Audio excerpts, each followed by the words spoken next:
Bismillahirrahmanirrahim. Today's topic of discussion is internal ear, and this is the third component of ear in the anatomy of ear. तो इसको हम शुरू करते हैं. तो first of all that internal ear consist of two components.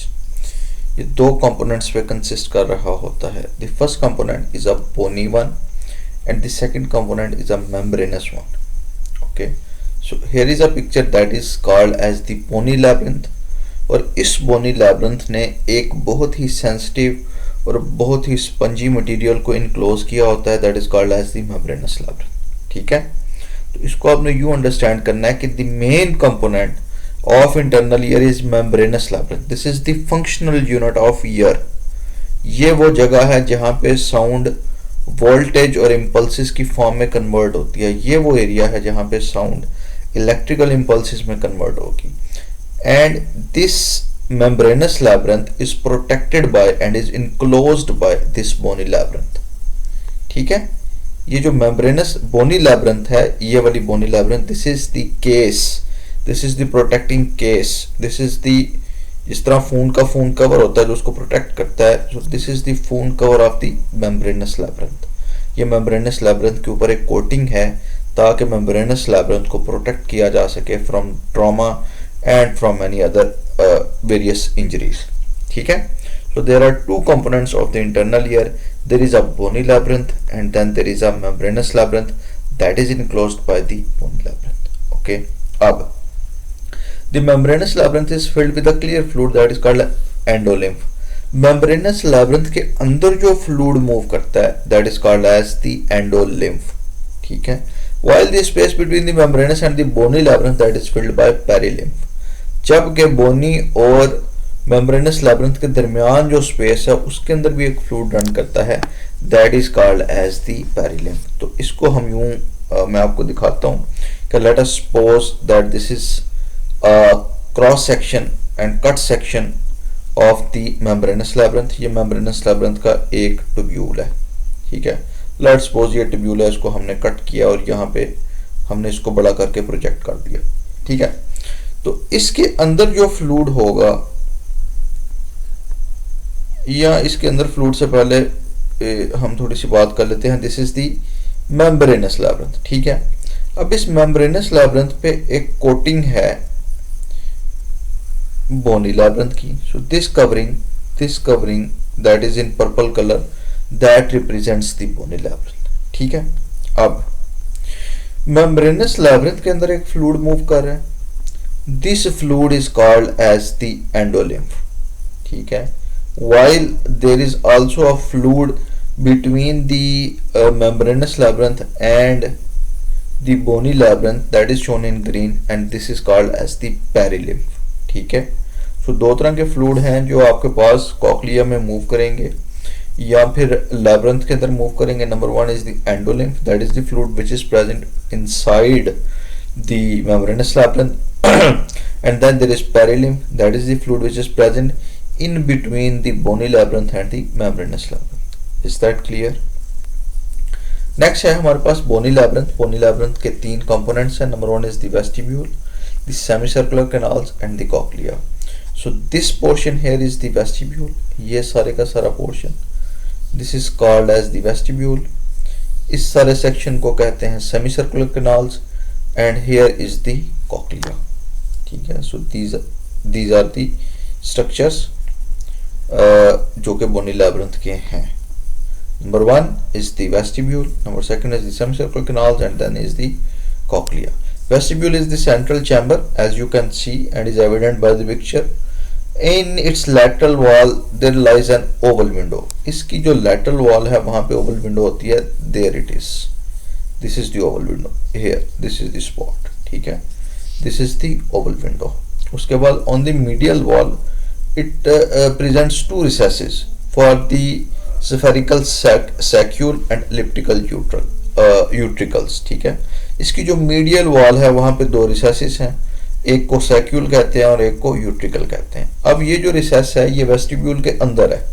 This is the saccule, two saccules are there and one utricle is there. ठीक है जी, इसको हम इनक्लोज करते हैं कि जो हमारे पास बोनी लैब्रिंथ है उसमें कंपोनेंट है वेस्टिब्यूल। वेस्टिब्यूल की जो लैटरल वॉल है वहाँ पे ओवल विंडो है, और जो मीडियल वॉल है वहाँ पे 2 सैक्यूल होते हैं और एक यूट्रिकल होता है। Is that clear? Okay, now in the posterior superior part there are 5 openings of the semicircular canal. अब पोस्टीरियर सुपीरियर पार्ट है जो अपना वेस्टिब्यूल, इसमें 5 सेमीसर्कुलर कैनाल्स की ओपनिंग है। अब वो 5 ओपनिंग हमने गिननी है कि वो 5 ओपनिंग्स कैसे हैं। So number 1 is this opening, this is number 1, ठीक है, just this is the number 1 opening, this is the second opening, this is the third opening, this is the fourth opening and this is the fifth opening, ठीक है। सो दी 5 opening हैं जो कि 5 tubes हैं जो कि वेस्टिब्यूल के अंदर जाएंगी। इन ट्यूब्स के नाम हैं वो इंशाल्लाह हम अभी डिस्कस करते हैं। Next, now we are talking about the semi circular canals. The semi circular canal जो है, this is the second component of the bony labyrinth. Bony labyrinth का सेकंड कंपोनेंट है दिस सेक्शन हेयर। ये सारा section represent करता है semi circular canals को। अब 3 तरह की सेमी सर्कुलर कैनाल्स हैं। The canal that is on the superior aspect, ये सारी की सारी, this is the superior semi circular canal. वो कैनाल जो थोड़ा सा पोस्टीरियर एस्पेक्ट पे है, this one, this is the posterior semicircular canal. And then there is the last semicircular canal that is on the lateral side, this one, this is the lateral semicircular canal. So 3 semicircular canals हैं। Number 1 is the posterior, number 2 is the superior and number 3 is the lateral, ठीक है। 3 canal हैं, superior, posterior और lateral। अच्छा, हर canal के 2 and हैं। One end is ampullate, is slightly dilated as you can see here and you can see here, ठीक है। 3 canals हैं और तीनों का एक एक एंड डायलेटेड है, that is called as ampulla. और जो दूसरा एंड है वो नॉन डायलेटेड है, जिस तरह के आप ये देख सकते हो, इधर जो कैनाल का एंड है वो इतना ज्यादा डायलेटेड नहीं है, ठीक है। लेट मी शो यू कि यहाँ पे कैनाल का एंड डायलेटेड है, लेकिन इस साइड पे जो कैनाल है उसका एंड डायलेटेड नहीं है। तो each canal has an ampullated end which opens independently and a non ampulated end। तो हर कैनाल के 2 एंड्स हैं, एक एम्प्यूलेटेड है जो स्लाइटली डायलेटेड है और एक नॉन एम्प्यूलेटेड है जो डायलेटेड नहीं है। अब एक इंपॉर्टेंट स्ट्रक्चर है, दैट इज दैट कि एज यू कैन सी कि जो हमारे पास सुपीरियर सेमीसर्कुलर कैनाल है and then there is posterior semicircular canal. ये कैनाल दोनों की जो ट्यूब्स हैं ये आपस में कंबाइन हो जाती हैं और ये कॉमन ट्यूब बना लेती हैं। This common tube is called as crus commune. This common tube here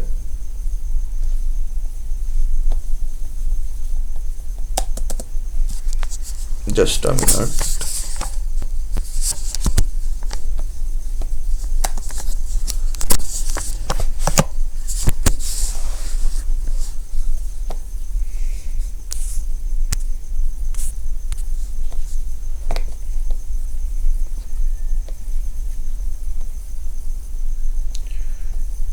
okay, so this common tubule, this common tubule here that is called as the crus communa। ये जो common tubule यहाँ पे बनती है that is called as the crus communa, crus communa, okay।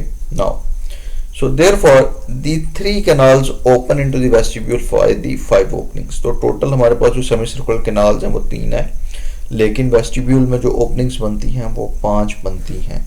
इसको मैं मजीद आपको दिखाता हूँ। This is a more clear picture, you can see this is the opening number 1, this is the opening number 2, this is the opening number 3, 4 and 5, ठीक है। However there are 3 canals here, this is canal superior, this is the posterior semicircular canal and this is the lateral semicircular canal. So 3 canals हैं लेकिन 5 openings हैं। This is an important figure to remember. 3 canals हैं, हर canal की 2 openings हैं, ठीक है, एक एम्पुलेटेड एंड एक नॉन एम्पुलेटेड एंड है। तो टेक्निकली 5 ओपनिंग्स होनी चाहिए थी, लेकिन 6 ओपनिंग होनी चाहिए थी, ठीक है। लेकिन जो सुपीरियर सेमीसर्कुलर कैनाल है और पोस्टीरियर सेमीसर्कुलर कैनाल है, इनका जो नॉन एम्पुलेटेड एंड है, they join together and they form the crus commune, therefore there are 5 openings. Okay, ठीक है जी। So there are 3 canals that have 5 openings into the vestibule. Okay, next is the cochlea. That concludes the semicircular canal, and next is the cochlea. So the bony cochlea is a coiled tubule making a 2.5 to 2.7 tons around a central bone that is called as mediolus. So जो bony labyrinth है, ये एक bony cochlea है. This is a sort of coiled structure around a bone, and that bone is called as mediolus. That bone is called as mediolus. जो बोनी cochlea है, इसके 3 components हैं और इसको 3 कंपार्टमेंट्स में डिवाइड किया जाता है. Let me show you 3 compartments.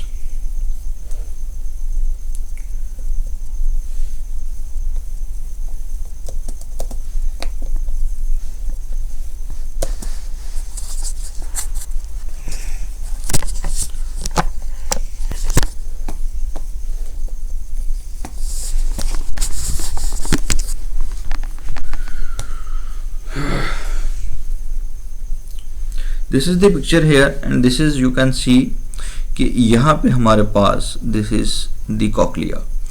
इस कॉक्लिया को अगर आप थोड़ा सा बड़ा करोगे या इसको थोड़ा सा एक ट्यूब को काट के देखोगे तो ये कुछ ऐसी पिक्चर नजर आएगी जो कि बड़ी हुई नजर आई है. इसमें अब 3 कंपोनेंट्स हैं या 3 विंडोज बनती हैं. सबसे ऊपर वाली जो विंडो बनती है this is called as the vestibular canal. ये जो नीचे वाली विंडो है this is called as the tympanic canal, ठीक है. और जो मिडल पोर्शन है that is called as the cochlear duct. और इस कॉक्लियर डक्ट में वो कंपोनेंट है that converts the sound into electrical impulses and that is called as the organ of Corti. और ऑर्गन ऑफ कॉर्टाई से फिर एक ऑडिटरी नर्व है जो उन सिग्नल्स को ब्रेन तक लेके जाती है. So these are the 3 components of the cochlea, ठीक है. This is the scala vestibuli, scala media and scala tympani, ठीक है. This is vestibular canal aka scala vestibuli, tympanic canal aka scala tympani, and then there is the cochlear duct और you can say the scala media. Cochlear duct या फिर scala media, these are the one and the same things, ठीक है.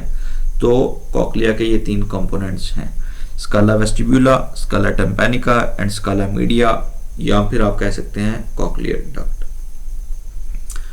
तो next we have is the membranous labyrinth. Membranous labyrinth bony labyrinth में होता है. Bony labyrinth के अंदर एक सॉफ्ट कंपोनेंट है and this is the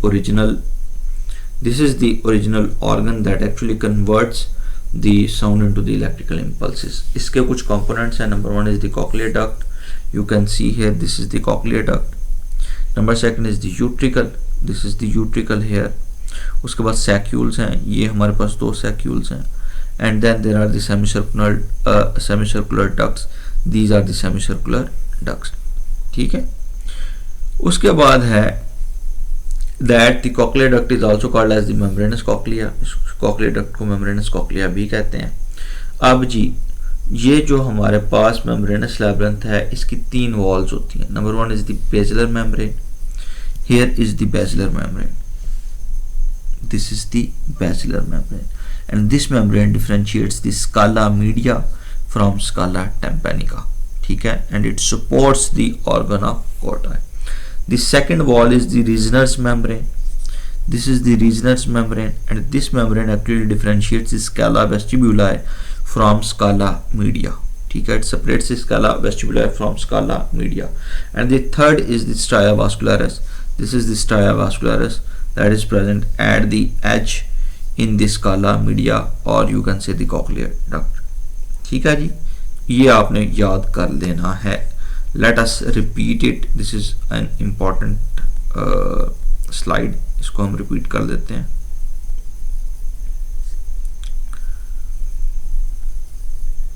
let us repeat it. जो हमारे पास मेम्ब्रेनस लैब्रिंथ है, मेम्ब्रेनस लैब्रिंथ के 3 कंपोनेंट्स हैं। फर्स्ट ऑफ ऑल 3 कंपार्टमेंट्स होते हैं मेम्ब्रेनस लैब्रिंथ में, that is scala vestibuli, the scala media and scala tympani. और यहाँ पे 3 वॉल्स हैं जो कि डिफरेंशिएट करती हैं इन कंपार्टमेंट्स को। First of all is the basilar membrane that differentiates the scala media from scala tympani. Second is the Reissner's membrane that differentiates the scala media from scala vestibuli, and then there is the stria vascularis that is present on the margin of the scala media। ठीक है जी, these are the components। उसके बाद है remember the arrangement of the following structures from above downwards, सबसे ऊपर स्काला vestibuli, फिर media और फिर tympanica. that's a piece of a cake। okay जी, we receive mostly the, ये निमोनिक दिया हुआ है, ये चाहे तो आप याद कर सकते हैं, बहरहाल ये इतना मुश्किल नहीं है याद करने के लिए। ठीक है, so that concludes the inner ear. Inner ear अब आपका कंप्लीट हो गया। We are done with the membranous labyrinth, हमने मेम्ब्रेनस लैब्रिंथ को देख लिया। And now we are done with, हमने बोनी लैब्रिंथ को देखा, उसके बाद हमने मेम्ब्रेनस लैब्रिंथ को देखा, फिर मेम्ब्रेनस लैब्रिंथ के जो कंपोनेंट थे उनको देख लिया, बोनी के जो कंपोनेंट्स थे उनको देख लिया, एंडोलिम्फ को देख लिया, पेरिलिम्फ को देख लिया। So this concludes the inner ear. ठीक है, now that is left is the anatomy of the inner ear. This is the trunk here and this trunk, this is the trunk and this is the vestibular artery, basilar artery. Basilar artery से branch जाती है, that is the inferior cerebellar artery. Inferior cerebellar artery से branch आती है, that is called as the labyrinthine artery. This is the main artery that supplies the inner ear. Labyrinthine artery is the main artery that supplies the inner ear. Labyrinthine artery किसकी branch है? Inferior, interior, inferior cerebellar artery. Interior, inferior cerebellar artery. इसको कहते हैं आइका। इसका एक और नाम है, that is called as आइका। इसकी एक जुड़वा ब्रांच होती है, that is called as posterior inferior cerebellar artery, that is called as pica। ठीक है, तो बहरहाल ये याद रखना जरूरी है कि labyrinthine artery is the main artery that supplies the inner ear. ये किसकी ब्रांच है? This is the branch of the interior inferior cerebellar artery. Interior inferior cerebellar artery किसकी ब्रांच है? This is the branch of the basilar artery. Basilar trunk में से ये branch निकलती है। लैब्रिंथाइन आर्टरी उसके बाद 2 ब्रांचेस देती है। Number 1 is the common cochlear artery, here is the common cochlear artery, and then is the interior vestibular artery. Interior vestibular artery जो है that supplies the semicircular canal, this supplies the utricle, this supplies the saccule, this supplies mainly the utricles and the semicircular canals। ठीक है जी, जो vestibular artery है this supplies mainly the utricles and it supplies the semicircular canals। okay, उसके बाद हमारे पास common cochlear artery है। Common cochlear artery supplies the cochlea, 80% of the cochlea is supplied by the common cochlear artery. ठीक है, then it gives branches and they also supplies the utricle, they supplies the saccule here. So that actually concludes the blood supply of the inner ear. इसको हम recap कर लेते हैं फटाफट कि सबसे पहले we have is the basilar artery. The basilar artery gives a branch Ica. Ica से branch आती है labyrinthine artery, that is the main artery to supply blood to the ear. It divides into 2 arteries, that is interior vestibular artery and common cochlear artery. Interior vestibular artery then supplies the semicircular canal and it supplies a majority of the utricle. The common cochlear artery supplies 80% of the cochlea. It supplies the saccules and it supplies a portion of the utricle. Is that clear? So this concludes the blood supply of ear, internal ear, as well as the anatomy of the internal ear.